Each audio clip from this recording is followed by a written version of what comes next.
বৰ্ণালী দত্ত বৰাৰ কবিতা মমতালৈ।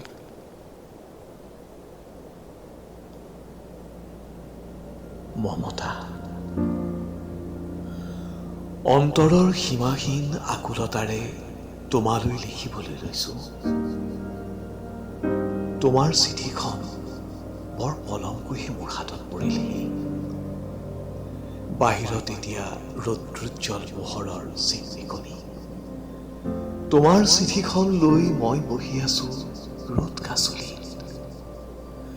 মনৰ দাপোনত মোৰ অগাধেৱা কৰিছে মই এৰি অহা সময়ৰ তোমাৰ কোমল মুখখনি।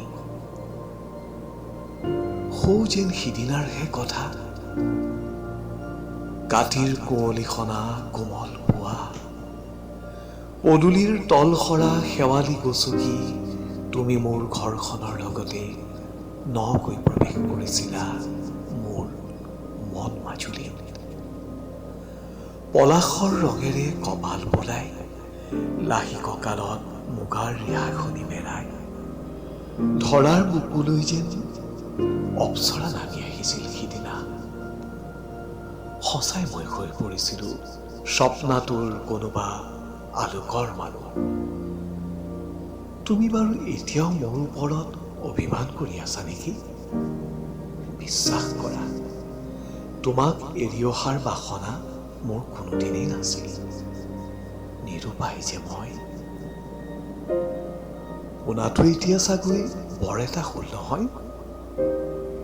সি বাৰু কেতিয়াবা তোমাক মোৰ কথা সোধেনে? বৰ মন যায় জানা তাক মোৰ বুকুৰ মাজত সাৱটি ল'বলৈ। আৰু তুমি বগা সাজযোৰকে এতিয়াও কিয় সামৰি আছা? তুমিতো জানা বেলিটোৰ ৰং মোৰ কিমান প্ৰিয়। মোক যদি ভাল পোৱা, পলাশ ৰঙী নহলেও সোণাৰুৰ হালধীয়া অথবা আহিনৰ ধাননি ডৰাৰ পৰা ৰংবোৰ আনি বোলাই ল'বা তোমাৰ দেহত। সাগৰৰ গাঢ় নীলা নতুবা আকাশৰ ৰঙেৰেও শুৱনি কৰিব পাৰা তোমাৰ মাখন কোমল দেহা।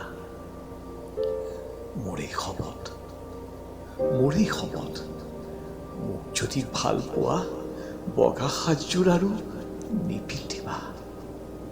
বাট চাই ৰওঁ মই ৰামধেনুৰ ৰঙেৰে বোলোৱা তোমাৰ একাজুলি হাঁহিৰ আশাত, তোমাৰ একাজুলি হাঁহিৰ আশাত।